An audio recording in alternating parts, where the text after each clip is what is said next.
7 जुलाई 2026 को भारतीय समय के अनुसार रात के करीब 10 बजे अर्शदीप सिंह ने इंग्लैंड के खिलाफ तीसरे टी20 मैच का पहला ओवर शुरू किया। 5 मिनट और कुछ सेकंड्स के भीतर ही ओवर खत्म हुआ और बोर्ड पर स्कोर था बगैर किसी नुकसान के एक भी रन नहीं। इस मेडन ओवर के रूप में हुई अच्छी शुरुआत के बाद अगले 19 ओवरों में इंग्लैंड ने 201 रन बनाए और इंडिया 70 गेंदों में 76 रन बनाकर ऑल आउट हो गई। इस मैच के बाद कुछ रिकॉर्ड्स बने, नजर डाल लेते हैं। पहला रिकॉर्ड, भारतीय क्रिकेट टीम ने लगातार 5 टी20 मैचों में एक भी जीत दर्ज नहीं की, ऐसा पहली बार हुआ है। दूसरा, चेस करते हुए यह हमारी सबसे बड़ी हार थी। हम 125 रनों से यह मैच हारे। 9 जून 2024 को टी20 वर्ल्ड कप में पाकिस्तान के खिलाफ इससे भी कम रन हमने डिफेंड कर लिए थे। तीसरा, पहली बार भारत किसी टी20 मैच में 100 या उससे ज्यादा रनों के अंतर से हारा। चौथा, 76 रन। टी20 क्रिकेट में यह भारतीय टीम का दूसरा सबसे छोटा स्कोर है। हम अपने सबसे कम स्कोर से मात्र 2 ही रन आगे निकल सके। 2008 में पहले बैटिंग करते हुए ऑस्ट्रेलिया के खिलाफ एमसीजी में हम मात्र 74 रन बना पाए थे। और पांचवा रिकॉर्ड, भारतीय बल्लेबाजों ने मात्र 70 गेंदें खेली, यानी हमने सबसे जल्दी आउट होने के अपने रिकॉर्ड को कहीं ज्यादा बेहतर कर लिया। इससे पहले जब हम सबसे फुर्ती में आउट हुए थे तो साल 2015 चल रहा था और साउथ अफ्रीका के खिलाफ हमने कुल 104 लीगल गेंदें खेली थी। मैच के बाद प्रेस कॉन्फ्रेंस हुई। एक पत्रकार ने गौतम गंभीर से पूछा कि हमें बैक टू बैक 5 मैचों में हार मिली है। इस पर गंभीर ने उन्हें बीच में ही टोकते हुए कहा कि हम 4 मैचों में हारे हैं। गणित के हिसाब से गंभीर एकदम सही थे, लेकिन फिर उन्होंने यह भी जोड़ दिया कि आपको गेम बेहतर तरीके से देखना चाहिए। नंबर 1 रैंकिंग वाली टीम जब 11वीं रैंकिंग वाली टीम से हार चुकी हो और रिकॉर्ड बना रही हो, ऐसे में टीम के कोच का यह एटीट्यूड थोड़ा अखरता है। इसके बाद उन्होंने कहा कि सीधी सी बात है, हमने अच्छा नहीं खेला। गंभीर ने कहा कि जब आप विरोधियों जैसा अच्छा नहीं खेल पाते हैं, जब आप कंडीशंस को नहीं पढ़ पाते हैं, तो आप हार जाते हैं। हम अभी भी यह समझने की कोशिश कर रहे हैं कि जो काम करना है उसको कहने भर से हम कैसे मैचेस जीतने लगेंगे, और जैसे ही हमें समझ आ जाएगा हम आपको समझाने की कोशिश भी करेंगे। गंभीर से इसके बाद संजू सैमसन को लेकर भी सवाल पूछा गया कि आखिर उन्हें क्यों बाहर रखा गया है। इस पर गंभीर ने कहा कि उन्हें जो जानकारी दी जानी थी वो एक प्लेयर और हेड कोच के बीच की बात होती है और उन्हें कम्युनिकेट किया जा चुका है। लेकिन अपने जवाब के दूसरे हिस्से में उन्होंने जो कहा उस पर थोड़ा सा सोचना होगा। गंभीर ने कहा कि अल्टीमेटली इंटरनेशनल क्रिकेट में रिजल्ट्स मायने रखते हैं, तो हमें जो भी बेस्ट कॉम्बिनेशन लगता है हम वही मैदान पर उतारते हैं, और मैंने हमेशा इसी प्रोसेस में विश्वास रखा है। मैं इस बाबत 2 सवाल पूछना चाहता हूं। पहला सवाल कि अगर रिजल्ट्स मायने रखते हैं, जो कि रखने ही चाहिए, तो क्या हम अपनी बेस्ट टीम को लेकर इस टूर पे गए हैं? और दूसरा सवाल यह कि 5 नहीं तो 4 ही सही, लेकिन हम लगातार 4 मैच हार चुके हैं, यानी विनिंग कॉम्बिनेशन सेट करने में मैनेजमेंट लगातार विफल हो रहा है। इस बात को कोई एक्सेप्ट करने को तैयार क्यों नहीं है? आप लगातार कह रहे हैं कि हमने बेहतर अडैप्ट नहीं किया, जो कि खिलाड़ियों का काम है, यानी उनकी कमी सामने आती जा रही है, और मैनेजमेंट की। मैं एक बार फिर अपने पहले सवाल पर आना चाहूंगा कि क्या हम अपनी बेस्ट टीम लेकर गए हैं? 31 मई 2026 को दुनिया के सबसे बड़े टी20 टूर्नामेंट आईपीएल का सीजन खत्म हुआ। आपने आईपीएल में सूर्य कुमार यादव की लचर परफॉर्मेंस देखी और तय कर लिया कि वो भारतीय टीम में नहीं रहेंगे। आईपीएल में जिस तरह से श्रेयस अय्यर ने कप्तानी की, उसे देखते हुए आपने न केवल उन्हें भारतीय टीम में वापसी करा दी, बल्कि उन्हें कप्तान भी बना दिया। फिर बल्लेबाजी और गेंदबाजी में इस लॉजिक को क्यों अप्लाई नहीं किया गया? एक नजर डालते हैं आईपीएल में सबसे ज्यादा रन बनाने वाले टॉप 15 भारतीय खिलाड़ियों पर।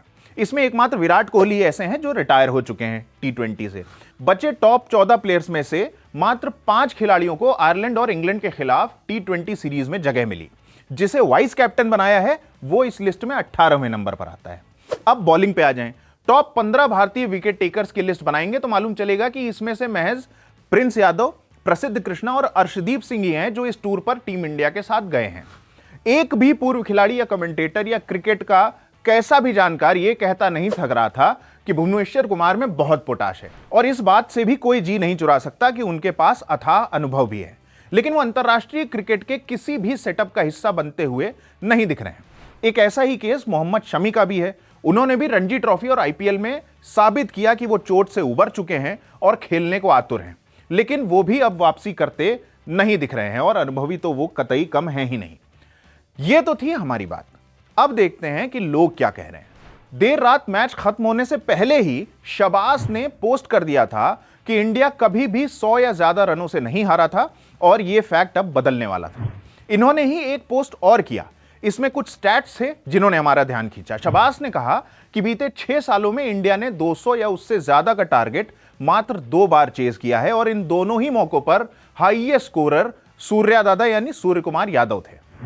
पृथ्वी ने फुटबॉल और क्रिकेट में एक जोड़ निकालते हुए लिखा कि अर्जेंटीना 2-0 से पीछे चल रही थी और फिर 12 मिनट में उसने 3 गोल मार दिए। लेकिन हर्षित राणा का पावर प्ले में आकर बैटिंग करना उससे भी ज्यादा अचंभित करने वाला है। क्रिकेट से जुड़ी वेबसाइट क्रिकबज़ ने मैच शुरू होने से पहले एक्स पर एक स्टैट पोस्ट किया था। यह विदेशी जमीन पर खेले गए T20 मैचों में भारत के ओपनर्स के बारे में था। उन्होंने दिखाया कि कैसे एक छोर पर अभिषेक शर्मा ने तो मामला थोड़ा थोड़ा संभाला हुआ था, लेकिन दूसरे एंड पर चीजें स्थिर नहीं हो पा रही थी। अहमद सेज ने पोस्ट किया कि इंडिया ने इंग्लैंड में 2014 से कोई T20 सीरीज गंवाई नहीं है। इसके बाद उन्होंने श्रेयस अय्यर पर एक तंज कसा। जोफ्रा आर्चर की एक पटकी हुई गेंद को उड़ाने के चक्कर में वैभव सूर्यवंशी ने कीपर को कैच पकड़ा दिया। इस डिसमिसल की क्लिप को पोस्ट करते हुए जोफाई ने लिखा कि इसीलिए वो मानते हैं कि T20 सेटअप में गिल जैसे बल्लेबाज की जरूरत है। गेम कितना भी तेज चल रहा हो, उनके जैसा एक बल्लेबाज होना ही चाहिए। इस सब के बाद हम रुख करेंगे उनका जो जानकारी रखते हैं, जिनकी राय हम जानना चाहते हैं। इंडियन एक्सप्रेस के स्पोर्ट्स एडिटर संदीप द्विवेदी से हमने बात की। हमने सबसे पहले तो ये पूछा कि भाई ये चल क्या रहा है। हाँ, तो काफ़ी शर्मनाक हार है। 76 ऑल आउट तो मतलब किसी भी टीम के लिए किसी भी फॉर्मेट में बहुत ही, और स्पेशली T20 में इतने मार्जिन लंबे नहीं होते, तो मोर देन 100 रन से हारना तो एक ही बहुत ही शर्मनाक है। प्लस ये वर्ल्ड चैंपियन टीम है इंडिया की, और उसको इतनी with in months of winning the title अगर हम लोग इतना बुरी तरह से हार रहे हैं तो एक बहुत ही मतलब एक चिंता का विषय है टीम के लिए, टीम मैनेजमेंट के लिए। और प्लस टीम थोड़ा सा मतलब एक लय में नहीं लग रही और कॉम्बिनेशन भी ठीक सा नहीं बैठ रहा है। मतलब अभी काफ़ी मुद्दे आ रहे हैं, कोई क्लैरिटी भी नहीं नज़र आ रही है टीम में।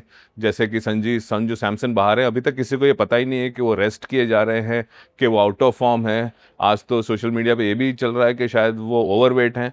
तो ये सब स्पेकुलेशन तभी होती है जब कोई BCCI या टीम मैनेजमेंट से कोई क्लैरिटी नहीं आती। पहले के ज़माने में जब भी टीम सिलेक्शन होता था तो एक प्रेस कॉन्फ्रेंस हुआ करती थी जहाँ पे जो वैलिड क्वेश्चंस होते थे वो सिलेक्टर्स आके जवाब देते थे। मतलब मैं नहीं कह रहा हूँ कि बिल्कुल ही मतलब उसमें सच्चाई हो या पॉलिटिकली करेक्ट हो या इनकरेक्ट हो, हाँ तो उसमें हो तो मतलब एटलीस्ट एक ऑफिशियल लाइन पता चलती थी कि ये डिसीजन क्यों लिए गए हैं और क्यों नहीं लिए गए हैं। अगर जो प्लेयर ऑफ द टूर्नामेंट रहा है जो वर्ल्ड कप में संजू सैमसन, अगर वो बाहर बैठते हैं और अगली जिम्बाब्वे सीरीज़ में भी वो नहीं रखे जाते तो इसमें से क्वेश्चंस तो उठने ही वाले हैं। तो इसी, या अगर आप प्रेस रिलीज भी देते हैं जब टीम के लिस्ट देते हैं, अगर वहाँ पे एक एस्ट्रिक्स लेके या एक छोटी नोट हो नीचे कि these many people have been arrested and these many people have been dropped, बिल्कुल क्लैरिटी हो जाएगी। अगर कोई इंजरी इशू है तो वो आप लिख दीजिए। तो ये सीरियसली लैकिंग लगती है। इसके लिए इसी की वजह से काफ़ी स्पेकुलेशन भी हो रहे हैं और थोड़ा क्रिटिसिज्म ज़्यादा हो जाता है, क्योंकि फैंस को या किसी को भी इसको किसी को आइडिया ही नहीं है कि क्यों कौन खेल रहा है और क्यों नहीं खेल रहा है। हमने ये भी पूछा कि तिलक वर्मा उपकप्तान हैं, रन्स नहीं आ रहे हैं, IPL में भी वो अपनी कैपेबिलिटी के हिसाब से नहीं खेल सके थे। इस पर उनका क्या सोचना था, देखते हैं। तिलक वर्मा के ऊपर भी काफ़ी क्वेश्चंस आ रहे हैं और उनको ये कहा जा रहा है वाइस कैप्टनसी। इंडियन क्रिकेट में वाइस कैप्टन बहुत ही एकदम वेरी वियर्ड सी एक पोजीशन होती है, उसमें कोई क्लैरिटी नहीं होती है। It is just a question of कि जब कप्तान बाहर जाएगा तो उस टाइम पे कप्तानी कौन करेगा, इससे ज़्यादा कोई we don't need to see much into it. और हाँ, उनका बैटिंग फॉर्म है और उनको ऑर्डर में कहाँ खेलना है उसके ऊपर थोड़ा सा हम लोग डिसाइड करना है, क्योंकि समझ नहीं पा रहे, क्योंकि इतने भी वो तेज़ नहीं खेलते कि टॉप 4 में खेले। क्या वो टीम के फिनिशर हैं या नहीं है ये भी नहीं पता। तो उनकी पोजीशन बैटिंग लाइनअप पे क्लैरिटी नहीं है। वो अगर उनको एक पोजीशन पे लंबा टाइम दिया जाए तो शायद वो सेटल हों। तो हाँ, ये भी एक तिलक वर्मा की पोजीशन पे भी क्वेश्चन मार्क आ रहा है और इन्हें मुंबई इंडियन का आगे का शायद कैप्टन भी देखा जा रहा है। तो ये सबके लिए एक चिंता का विषय है, टीम के लिए, MI के लिए। तो आई गेस इसमें भी मेरे ख्याल से गोइंग अहेड कैसा खेलते हैं और उनके ऊपर डिसीजन क्या लिया जाता है वो पता चल जाएगा। और फिर हम आए उस मुद्दे पर जिसके बारे में हमने सवाल भी उठाया है कि ये विदेशी कंडीशंस में एडेप्टेशन का क्या मसला है, क्यों मैनेजमेंट लगातार इसी के बारे में बात कर रहा है, लेकिन ये एक ऐसी चीज है जो हो ही नहीं पा रही है। तो देखिए, अभी हम लोग के इंग्लैंड में मोर देन 2 वीक्स हो गए हैं। अगर 2 वीक्स में अगर आप एडजस्ट नहीं कर पाए तो ये एडजस्टमेंट का नहीं, ये और कोई ग्रेव प्रॉब्लम है, इससे कोई बड़ी सीरियस प्रॉब्लम है टीम के साथ। हमें इसका अब ये क्वेश्चन पूछना पड़ रहा है कि ये हम क्वेश्चन पूछेंगे कि हम लोग अडेप्ट कर भी पाएंगे या नहीं कर पाएंगे। जो अभी हमारे बैट्समैन जो खेल रहे हैं उनमें वो क्षमता है कि वो एक अलग तरह का क्रिकेट खेले या नहीं।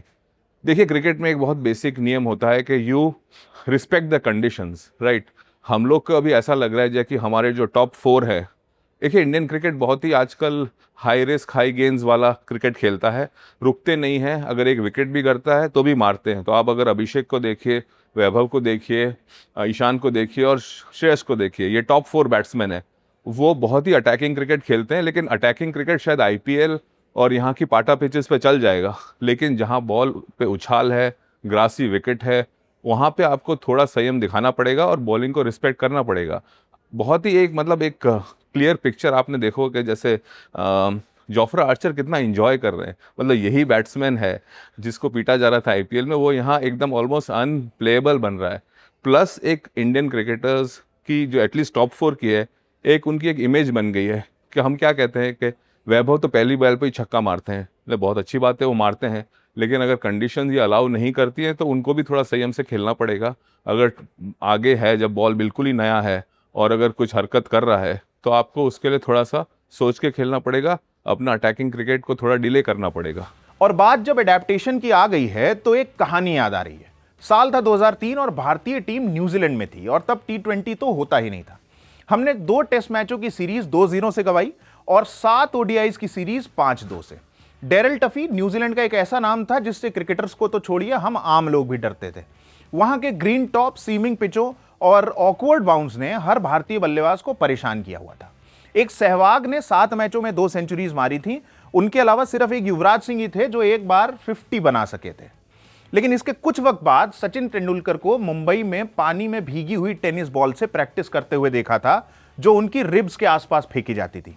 सचिन ने इसके बारे में कई मौकों पर बात भी की है और रिटायरमेंट के बाद 2019 में उन्होंने कहा था कि अगर आप अच्छी पिचेस देंगे तो टेस्ट क्रिकेट कभी बोरिंग हो ही नहीं सकता। और मैं तो कहता हूं कि टेस्ट क्या T20 भी बोरिंग नहीं होगा, क्योंकि आईपीएल में अच्छी, मतलब क्रिकेट के लिए अच्छी अगर पिचेस मिली होती तो यह बोरिंग 76 ऑल आउट वाला स्कोर हमें नहीं मिलता। और तीसरा T20 मैच हुआ 7 जुलाई को। यह था धोनी का जन्मदिन। इंडिया मैच हारी 125 रनों से। 1 को 2 से मल्टीप्लाई करें और उसमें 5 जोड़ दें तो आता है 7। थाला फॉर अ रीजन।